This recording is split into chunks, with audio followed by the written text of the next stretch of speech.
thanks so much for coming. I'd like to start by giving thanks. Big thank you to Square Books for hosting this event tonight. We live in troubling times. I'm probably going to come back to that later when I talk. But reading books and teaching the ideas within those books right now that lead people fired.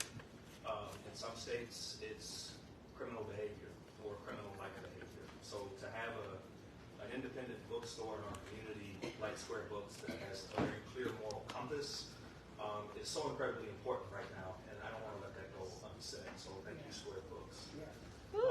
Also, thank you all for coming. I see a lot of friends in this audience.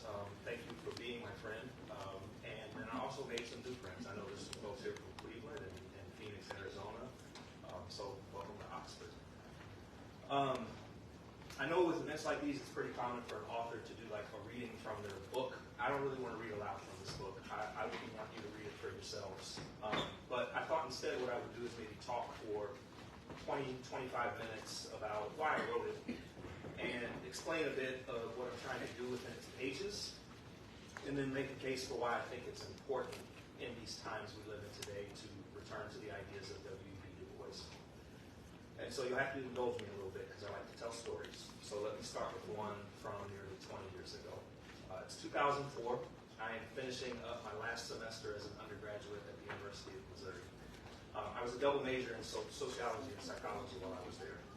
And all sociology majors at the time had to take the senior capstone course. And in that class, you had to write an undergraduate thesis.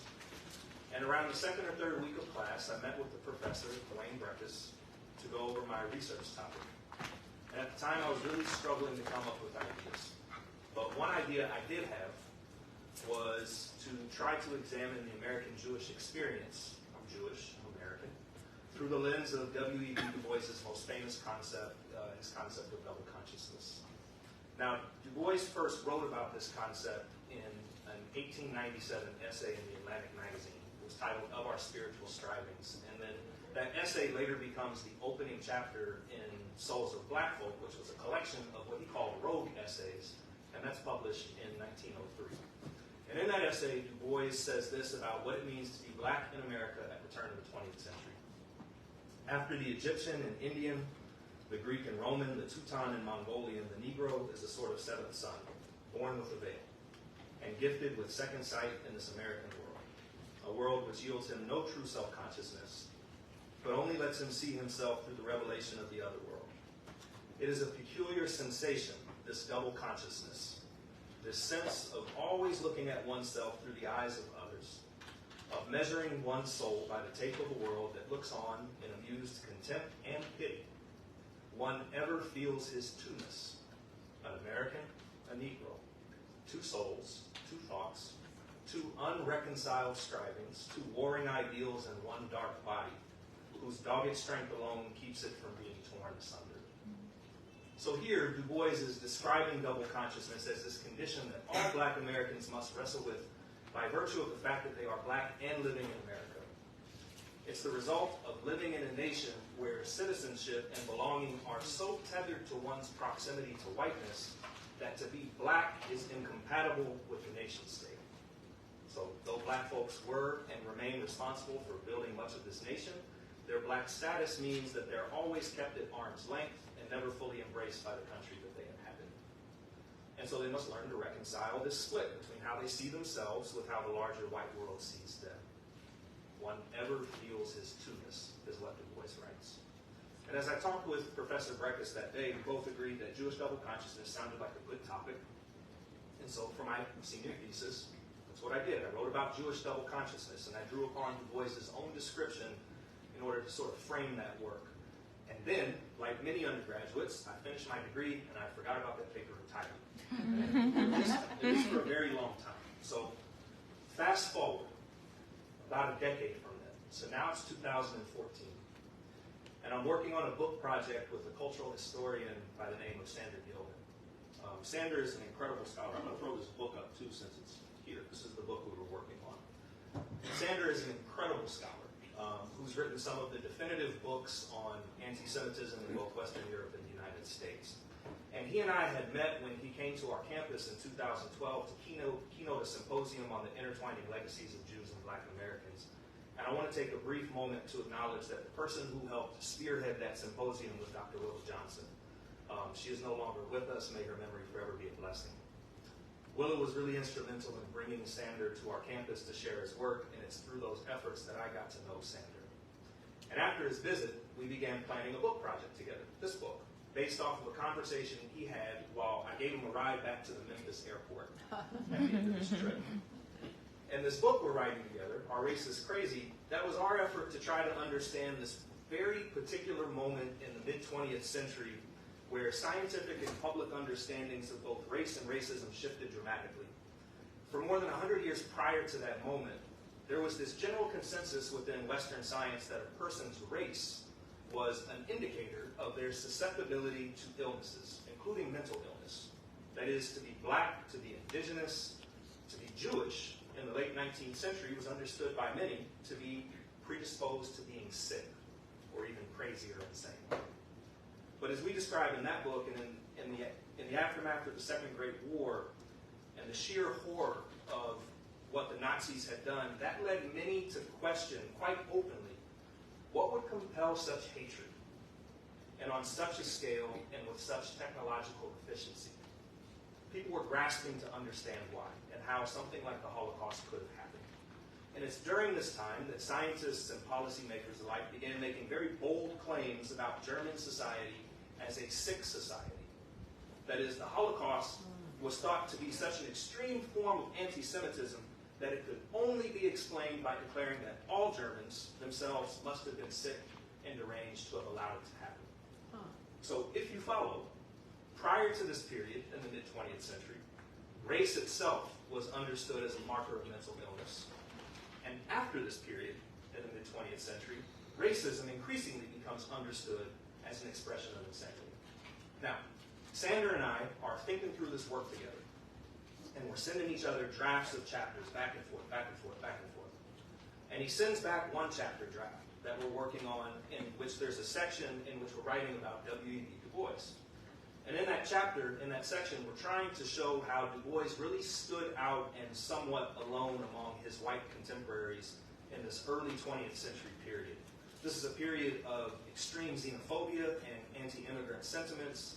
It's also a period in which the Supreme Court rules in favor of forced sterilization in order to protect against the spread of certain social problems that were believed to be tied to one's racial group, because at this time, race was believed to be a biological fact.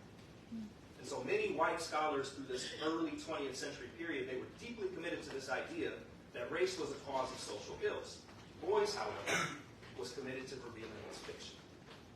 So in this chapter draft that Sander and I are kicking back, we look at that opening essay that I read aloud from, which is in The Souls of Black Folk, where Du Bois writes about Black double consciousness. And we were looking at how Du Bois drew upon the experiences of Jews in Western Europe as a template for understanding Black Americans' relationship to the project of national identity here in the United States. And Sander inserted this line in that chapter that just struck me when I read it. He wrote, "The souls of Black folk was also the souls of Jews." Now, I believe that good writers aim to provoke. We want to provoke ideas, commentary, discussion, debate. And that was a provocative line. In that book, we couldn't really dig deeper into it. That wasn't our project. But I saved that line, I tucked it away, and made a mental note that at some point, I was going to return to it. So, Our Race is Crazy is published in 2016, and almost as soon as it comes out, I'm thinking again about that line. The souls of Black folk was also the souls of Jews. And I want to know how to unpack it. And a year later, I got my opportunity. In 2017, I got accepted into a residential fellowship program at UMass Amherst and their W.E.B. Du Bois Center. The Du Bois Center and UMass's library are the holders of Du Bois's entire collection of papers.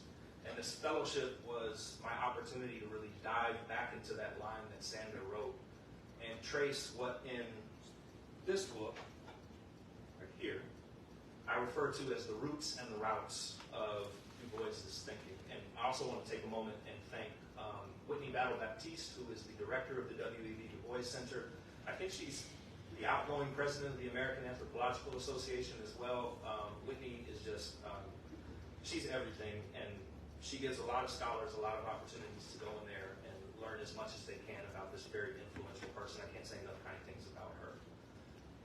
So I spent about 3 months in 2017 over the summer reading through Du Bois's papers while I was there.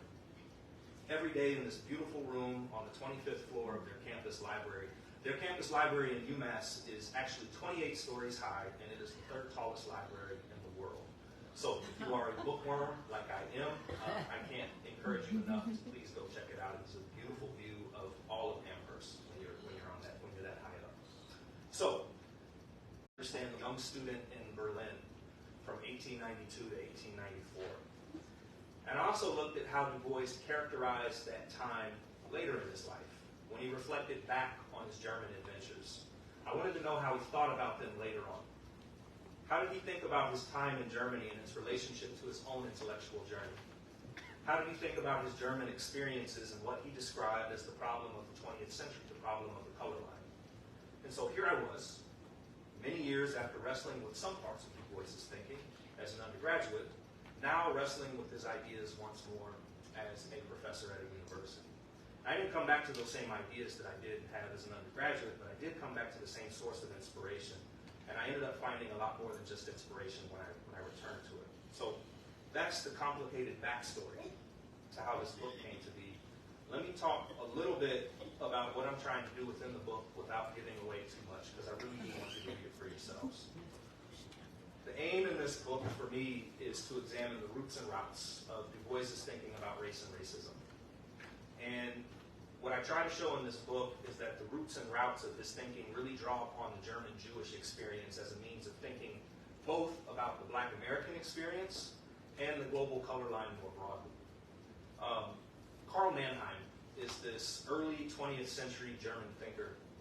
He's probably best known for this idea that people and their ideas are always nested in the social context that they inhabit. So every society, every period of history has, according to Mannheim, a defining spirit or mood that is shown by the ideas and beliefs of that time. And I think that's an idea that for most of us today probably makes a lot of sense.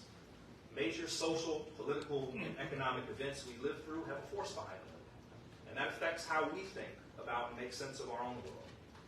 Well, Du Bois was born in 1868, just 3 years after the end of the Civil War. And he dies in 1963 on the eve of the March on Washington. Tens of thousands of attendees held a moment of silence when his death was announced that day. And in between 1868 and 1963, Du Bois lives through the end of Reconstruction, the high tide of American lynching, not one, but 2 world wars, the Red Scare, of which he became a target, and the modern civil rights movement. These events, and many others, shaped his line of thought, including how he thought about the color line both in America and abroad. But what about Germany and his time there as a young man? Only a few writers have really taken that period of his life seriously, and of those that do, most focus on his academic training at the University of Berlin and the influence of German philosophy and German literature on his own writing. But the socio-political as well as intellectual climate of late 19th century Germany was an incredibly contentious one. For Germany's Jews, they encountered an anti-Semitism in that period unmatched until the rise of the Third Reich. So when Du Bois arrives in Germany in 1892, at the time a populist brand of German nationalism had begun to tether its calls for national unity to a rejection of the Jew within the German nation state.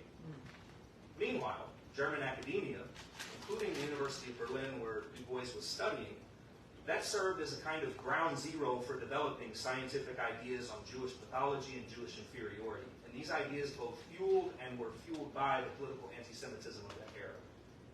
Many of the leading race scientists of Western Europe were trained by or taught at German institutions of higher education. And while their ideas of how best to deal with Germany's Jewish question differed widely, there was general consensus that Germany's Jews were unable to properly assimilate into the German nation state because being Jewish was seen as incompatible with being a real German.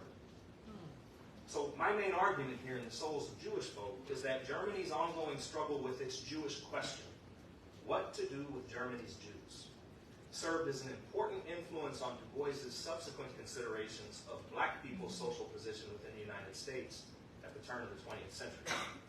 Okay, so why does all of this matter? Why should anyone care about Du Bois, the late 19th century German period, or how it affected his thinking? For starters, we should care about Du Bois because, in my view, he's among the greatest intellectual figures of the 20th century. His ideas transformed entire disciplines and helped found others. The Philadelphia Negro, published in 1899, remains among the most comprehensive studies of black life in America ever conducted. It's still taught in sociology and urban studies programs all around the country.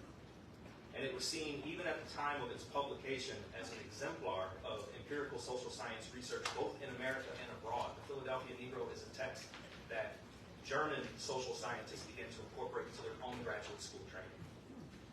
A few years prior to its publication, Du Bois had taken on a full-time teaching position in Atlanta, Georgia at Atlanta University. And there, he and his students helped organize an annual conference on black life in America and published those conference proceedings as well as their own reports on black life in Atlanta. Now, these conferences and these reports, which were produced between 1896 and 1914, they were widely sought out by Du Bois's white contemporaries. Each time one of these reports or conference proceedings came out, it was like a hot mixtape. Everybody wanted to copy it, right? So scholars from prestigious institutions like Harvard, Stanford, and Columbia would write letters to Du Bois, asking him to send them the latest collection of papers for their colleagues and their students. Meanwhile, Black Reconstruction in America, which he publishes in 1935, that reoriented how many historians understood the period of Reconstruction and its aftermath. It can be very easy, I think, to see his volume of work and fall trapped to what I call the great man thesis, that Du Bois was simply exceptional, and this then explains the exceptional quality of his ideas and his work. It's true, he's exceptional, but there's more to it than his exceptionalism. What I want this book to help us do is I want it to ask us to take seriously how our ideas and indeed intellectual work itself are shaped by and embedded in networks of people, places, and prevailing contexts. In Du Bois's case, it includes the prevailing context of late 19th century Germany, of which anti-Semitism was central. Many of us in the humanities and the social sciences are wrestling today with our canons and the dominant figures within those disciplines. And there is an urgent need to put into proper context the ideas of those who long held a dominant status within our fields. But we also need to wrestle with the ideas of those who, because they were not white men, were marginalized by their disciplines. I mentioned a second ago that Du Bois's white contemporaries sought out his scholarship to teach their own students at their prestigious institutions. This is true. He received many letters from the heads of sociology and economics departments all around the country, asking for copies of his work for their collections. They praised him privately. It's also true that as one of the most widely published people of his era, he was among the least cited by his peers. Between the ages of 30 and 95, Du Bois wrote, on average, one work of one sort or another every 12 days. Think about that. 65 years writing something every 12 days. And yet much of this work is ignored by his white peers, or worse, passed off as their own. Perhaps the most important reason, however, for why we ought to care about Du Bois and the roots and the routes of his ideas is that it allows us to think more deeply, not only about the differences, but the similarities between anti-Semitism and anti-black racism. They are often treated as unique and separate, but anti-Semitism and anti-black racism actually share a genealogy. For much of the previous 2 centuries, both Jews and black people have served as the primary vehicles through which both science and social policy sought to advance the interests of white supremacy. Examining the roots of Du Bois's thinking within the context of 19th century Germany and the routes his thinking takes as he examines the black experience in America helps reveal many important points of both convergence and divergence between what appear to be seemingly unrelated things. And I would also argue that this is as important and urgent today as it was in Du Bois's own time. The European continent in this new century, much like the last, remains marked by significant political unrest, social anxieties, and economic uncertainties. Political turmoil and civil war the past 2 decades have forced millions of asylum seekers from war zones in Afghanistan, Iraq, Somalia, and Syria to countries like Sweden and Germany. The global war on terror has helped turn fundamentalist terrorism into an existential crisis for Western nations. And this existential crisis over what to do with the world's Muslims, its Africans, and its Arabs mirrors earlier concerns over what to do with the world's Jews and what to do with America's black folks, and what consequences all of these groups have for national culture. This crisis today, as it did before, stokes pessimism toward multiculturalism, even as nation-states tout their commitments to an increasingly globalized society. And this pessimism toward multiculturalism primes emergent white nationalist movements in both Europe and the United States. In 2019, right-wing nationalist parties that were running on fears over immigration and the dilution of national culture, they won more than 20% of the votes in their elections in 5 different European countries. A spokesperson for the French government stated that France is currently witnessing the resurgence of a far-right identity politics that does not hesitate to put its beliefs into action. In Hungary, the far-right ruling party openly campaigned on demonizing both migrants and Jews. And today, 42% of Hungarians surveyed believe Jews hold too much sway over finance and international affairs. In Germany, there's a resurgence of anti-Semitism, along with Islamophobia and nativism, that coincides with more than 1 million refugees and migrants who sought shelter within its borders. Anti-Semitic attacks are up by more than 60% in Germany. More militant extremist groups now call for outright violence in Germany against Muslims, refugees, and I'm quoting here, the desecration of Jewish institutions and attacks against Jewish people. Most recently, Germany's far-right AfD party is now polling ahead of 3 parties that make up Germany's coalition government. It would also be irresponsible of me to not acknowledge how the tethering of white supremacy to global capitalism is literally accelerating the degradation of our planet.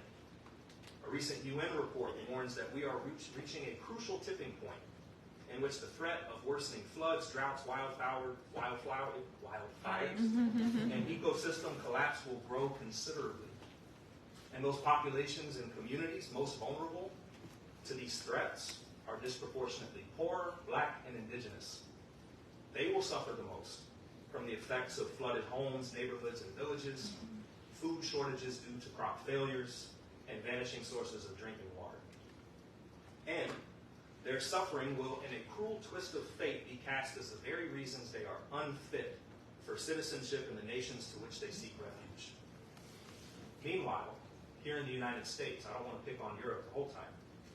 Here in the U.S., xenophobia, anti-Semitism, and Islamophobia are effectively mainstream. We all bore witness to a presidential campaign whose platform included closing the U.S.-Mexico border to migrants and banning immigrants from majority Muslim nations. Public polling in the U.S. now finds a significant partisan effect on Americans' attitudes toward Muslims.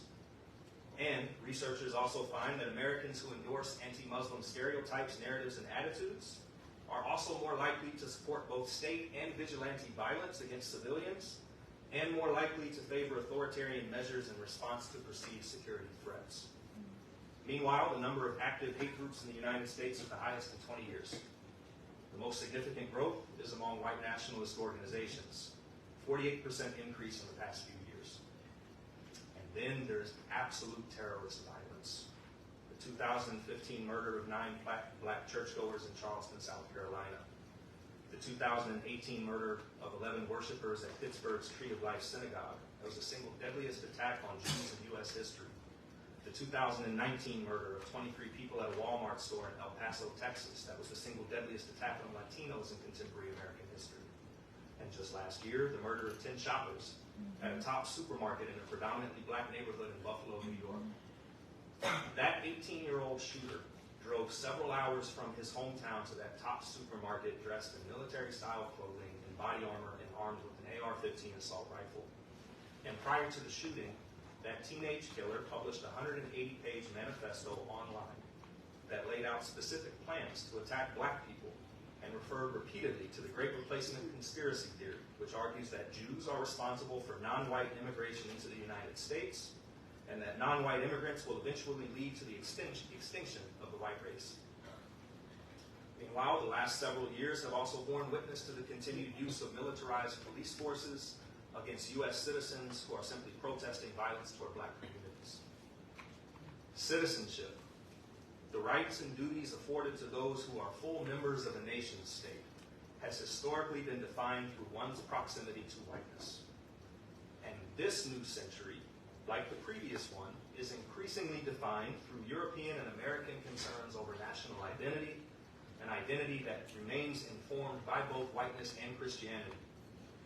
In previous periods, Jews and blacks were often the targets of these social anxieties. Today, Muslims and immigrants are also a primary focus. In the United States, we're living through a retrenchment toward racial segregation in our public schools and our neighborhoods. And while many white parents fancy themselves as colorblind, their choices of where they live and send their children to school certainly betray their sympathies. At the national level, black people remain unemployed at roughly double the rate of their white peers, a statistic that is remarkable in its consistency across decades of both economic stagnation and economic growth. Today, the typical white family has 8 times the wealth of the typical black family, and this gap has actually widened, not narrowed over the past 40 years. And America's color line is perhaps most visible when an attempt to encroach it is made. Even the most assimilated black person is reminded they are black first and American only when it's convenient, the moment they are confronted by the police or by white bystanders while driving, walking, talking, grilling, bird watching, or simply standing still. Du Bois's idea of double consciousness, then, of having to see yourself through your eyes as well as the eyes of the dominant group, remains among the most important insights of the past 100 years. It allows us to better understand the duality, the conflict, and contingency that accompanies being a minority group in our society. And double consciousness allows for us to compare and contrast the experiences of multiple groups that, to one degree or another, find themselves on the wrong side of what Du Bois described as the veil. So what my book asks you to consider is, how might these groups who find themselves on the wrong side of the veil, how might we begin to recognize their shared circumstances and their relationship to our own? And how might a recognition of those shared circumstances help shift the tides of both anti-black racism and anti-Semitism here and abroad? Thank you all so very, very much for coming out and listening to me tonight. I hope you will consider reading this book. I'll welcome questions if you have questions as well. Thank you.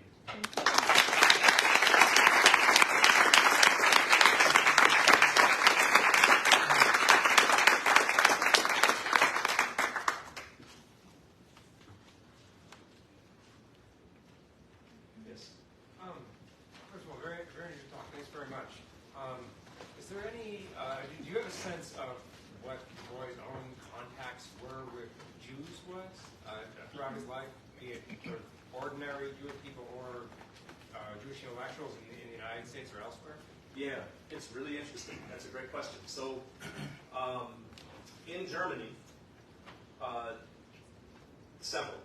So, German institutions of higher education, it's a really interesting time in Germany in this period. Increasingly, Jews are moving into urban centers like Berlin from more rural areas. They're also increasingly coming to populate the professions in Germany, which require a college training in higher education.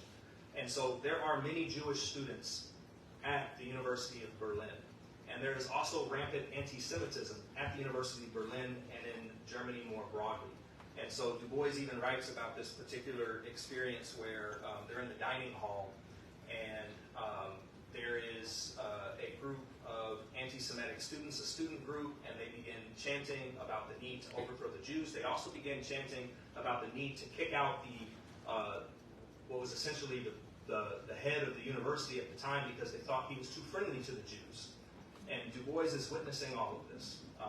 Also in Germany, Du Bois was very light-skinned, And in Germany, he writes about how he didn't notice himself being black in the German context the same way he noticed being black in the American context. But he does write about one instance in which he thinks he was confused for being Jewish, in part because of how he was dressed. And this cab driver asks if he needs to take the Bois to the Jewish neighborhood when he picks him up. So he has lots of encounters with Jews in Germany as a young man.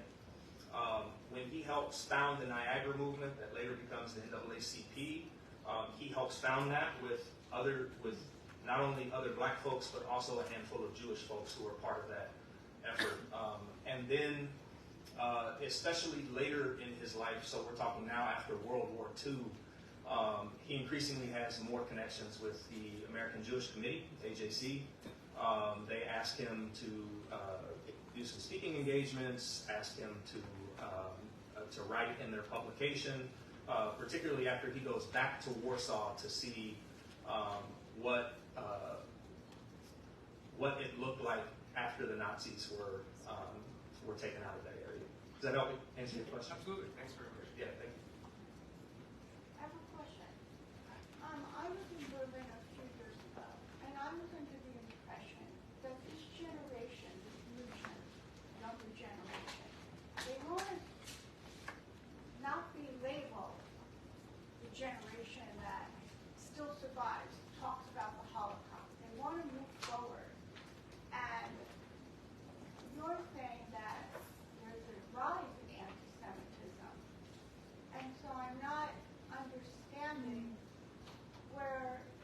what the balance is, because everything I read, because as much as I'm here in America, I've never felt a country pay so much homage to the Holocaust and what happened during those years that they are sorry, and everything in Berlin is just unbelievable to me to see everything.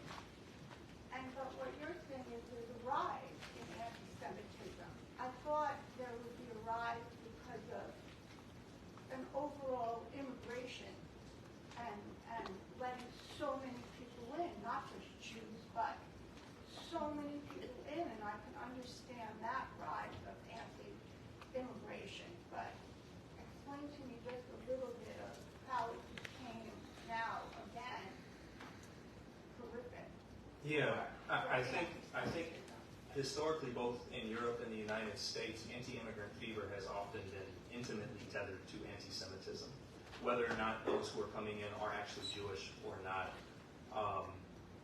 I'm reminded of looking at this political cartoon.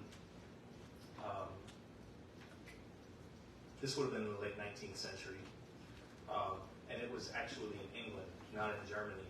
And the cartoon shows a picture of the map of England, the island, and running across the water are what look to be, based on their clothing, they're impoverished, their clothing is tattered.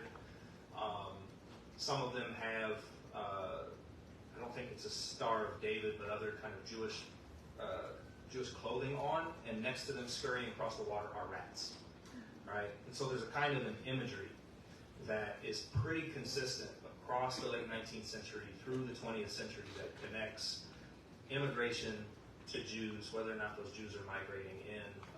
There are conspiracy theories that say that Jews are responsible for it, they're controlling what's happening. And so I am not surprised when I see both anti-immigration sentiments on the rise alongside of anti-Semitism, because that's kind of how that has worked historically. Hi. I agree with everything you said, and I understand everything you said, but we are now at the point that people are denying the teaching of accurate history in America. And even with statistical proof in almost all areas of society of the discrepancy between white Caucasian Americans and African Americans, some people are still clinging to the melting pot idea and to the fact that well, they just didn't pull themselves up by their bootstraps. So is there a major failing of public education, or how do we get out of this cycle of teaching false history? Yeah. I had a historian friend who once, and I know there's a few historians in the audience, so forgive me if this isn't a consensus position, but I had a historian friend once explain to me, and it made a lot of sense to me. He said, history is an argument. Oh. It's not settled. And I think, on the one hand, that leaves a lot of room open to historically doing an insurgent kind of history, like what Du Bois does in Black Reconstruction, that puts forward a very radical and transformative idea that completely revolutionizes how we think about that period. I also think that it opens itself up to certain kinds of interests that can certainly control what a narrative looks like. And this is not new in the United States. I'm reminded of the textbook battles in the 1920s through the 1970s, particularly here in the South, and the way that certain groups worked both within and outside of political channels to manipulate what kinds of information gets put in a textbook for children in K through 12 education, how they come to learn about things like the Civil War, and the effects that still has on multiple generations who receive that education over time, right?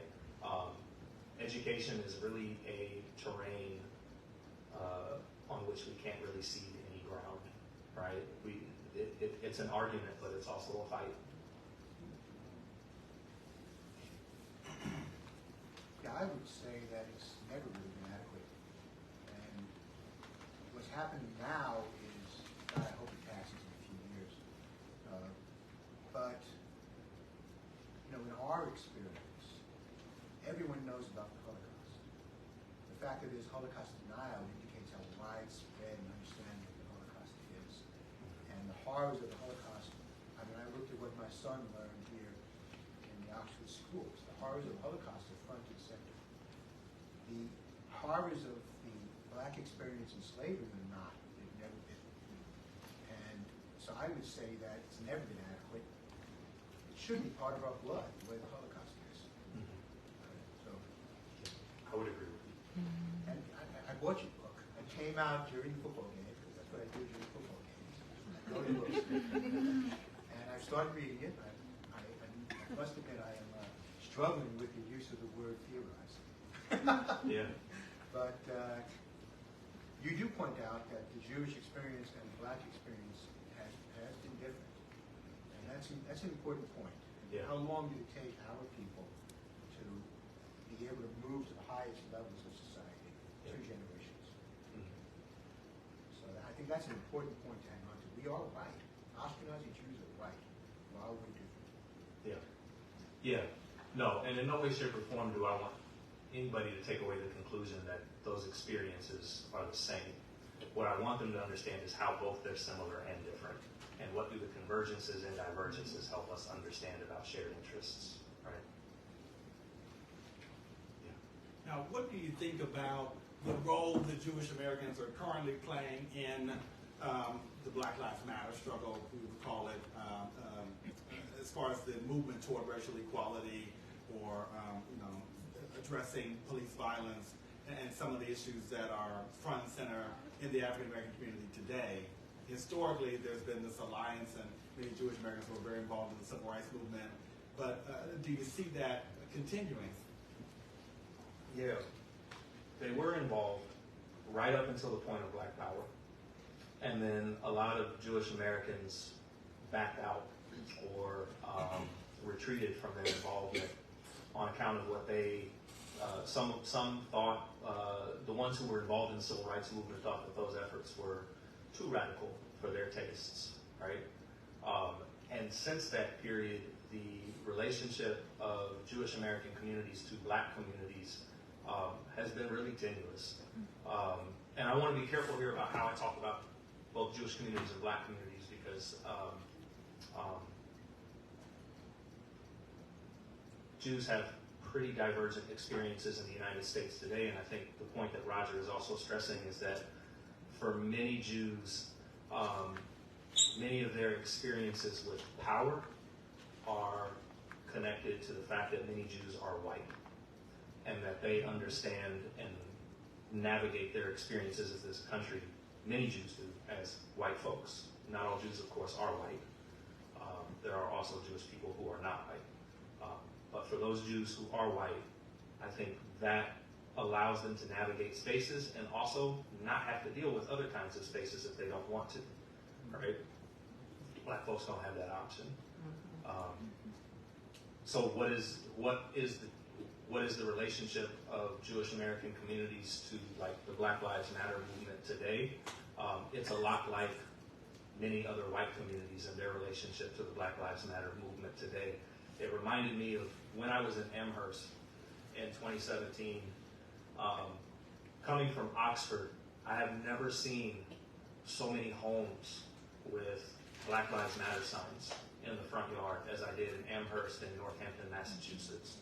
No, I've never seen so many signs of immigrants are welcome here in these spaces, and yet at the same time, I could not find any black folks in Northampton or Amherst, right? So it is very much, we love it at arm's length, right? Like I said, they make conscious choices about where they live and where they send their children to school, and those often betray their sympathies.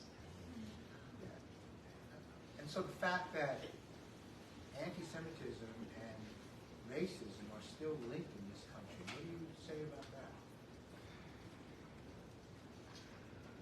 That they have been, and without any, one, I don't think they should be decoupled for the purposes of advancing the interests of one group versus another, right? But I think it's important to understand how they're linked and how they've been linked over time.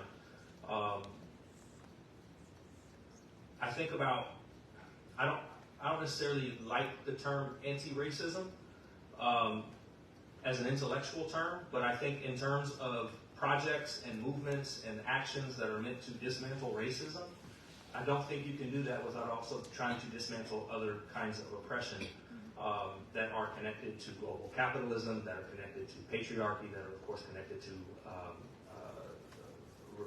religious discrimination, including anti-Semitism and Islamophobia. These oppressions are, they're wound up in a way, right? I don't know that we want to just focus on one. Do you reckon at all in the book with Black anti-Semitism, or is that something that the sort of phrase itself you believe to be worth exploring? Because I'm thinking a lot about the Baldwin piece on anti-Semitism and anti-whiteness, right? Where he sort of talks about the Jewish landlords, right? But also like what's going on with Kanye West, or sort of some of his sort of Fox News, rhetoric, but also like the Cornel West book, Jews and Blacks, where there is this sort of conversation about the historical relationship between Blacks and Jews, and the camaraderie. Yeah. I don't reckon with that explicitly. I do talk in the book a little bit about Du Bois's kind of growing. It's not double consciousness. This concept that he talks about in 1897 and then 1903. This is not necessarily a concept that he comes back to explicitly by name in a lot of his writing going forward, but he comes back to it in spirit and in idea at several different points. And in many of those points, he does draw upon this Jewish experience in Western Europe, particularly during and after the Holocaust, in order to kind of understand what is the problem of the color line in the 20th century and what does it look like in the mid-20th century in particular. So I don't reckon with Black anti-Semitism because I think that sometimes that gets really fraught. There are very sound critiques by Black intellectuals of American Jewish movements and American Jewish intellectual projects that have been anti-Black, and I think it's important to kind of hold space for those. And then, of course, like you said, there are also some projects that have been written or produced by Black thinkers that are also anti-Semitic, and I try to not think about that as that's anti-Black Semitism as much as that's someone who is Black and also happens to be expressing anti-Semitism.